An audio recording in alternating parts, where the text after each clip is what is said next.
Bem, eu vou falar então sobre o teste Dixon, conhecido também como teste Q ou como teste de rejeição. Na literatura encontram-se os três nomes para esse teste. O grupo é composto pela Aline Moll, Kathleen Tawane, Eduarda Caroline, Renata Bárbara, eu, Rickson Luiz e a Sara Passos. Bem, na literatura o teste Q é muito citado por se tratar de um método muito simples, um método muito fácil para a detecção de outliers, que são basicamente dados que se diferenciam drasticamente dos demais dados de um conjunto, que é basicamente um dado que foge da normalidade. Então utilizamos o teste Q para verificar se esse dado ele deve ser mantido ou rejeitado, sendo um teste então apropriado para pequenos conjuntos de dados de até 10 observações. Segundo a definição tirada do livro Visconde do West, Q é dado pela diferença entre o valor absoluto do resultado questionável xq e o seu vizinho mais próximo xp, dividido pela faixa f do conjunto.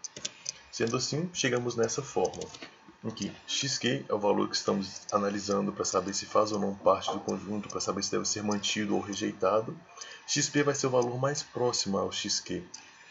E f é dado pela diferença entre o maior valor do conjunto e o menor valor do conjunto de dados que estamos analisando.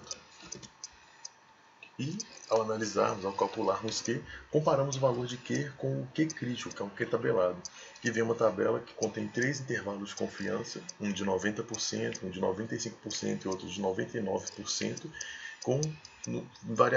em função do número de observações, que é basicamente o número de dados do conjunto que estamos analisando. Ao comparar esses valores, nós temos duas constatações. Se o Q calculado for maior do que o Q crítico, o valor ele deve ser rejeitado. Xq ele não faz parte do conjunto de dados. No entanto, se o Q calculado for menor do que o Q crítico, Xq deve ser mantido, porque por mais diferente que seja, ele ainda faz parte do conjunto, de modo a não interferir negativamente em uma análise. Bem, ao falarmos de aplicação do teste Q na indústria farmacêutica, basicamente estamos querendo saber o que esse teste nos possibilita, como podemos aplicar ele na indústria farmacêutica. Bem, o teste Q ele basicamente nos demonstra, nos mostra uma análise mais fidedigna, de modo a excluir ou incluir determinados valores que, mesmo sendo diferentes dos demais, eles podem ser cruciais para o resultado correto. Então, para o farmacêutico que trabalha com análise de dados, o farmacêutico que trabalha em indústria ou em pesquisa, esse teste Q ele é fundamental. Por exemplo, na indústria farmacêutica, quando um farmacêutico trabalha, por exemplo, com qualidade de água para uso farmacêutico, deve ter níveis muito rigorosos, ideais de pH, alcalinidade, acidez, ou quando um farmacêutico trabalha em laboratórios de análises clínicas, trabalhando com um conjunto de dados, componentes que são presentes em sangue, urina e fezes, ou até mesmo em pesquisa, com o desenvolvimento de novos fármacos, desenvolvimento de novos princípios ativos, todos os conjuntos de dados que podem conter valores dissoantes, valores que destoam dos demais, derivados de erros experimentais, erros de pipetagem, erros de cálculo até. Então aplicamos o teste Q para saber se aquele determinado valor deve ser mantido ou rejeitado na nossa análise. Vamos então para um exemplo do teste Q para entender como ele é aplicado. Para a preparação de um fármaco foram selecionadas amostras d'água para serem purificadas.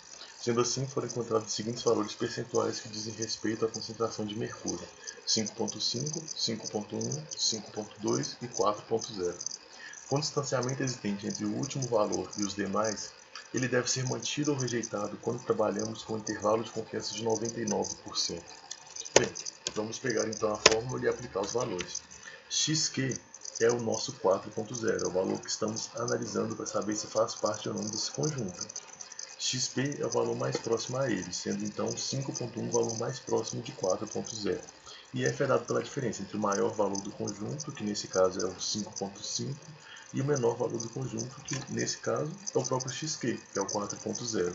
Sendo assim, chegamos em um valor de q que é igual a 0.73. Pegamos esse valor e comparamos com o valor tabelado. Como estamos trabalhando com um conjunto de 4 dados, olhamos o número de observações igual a 4. Tem um intervalo de confiança de 99%, que é o desejado.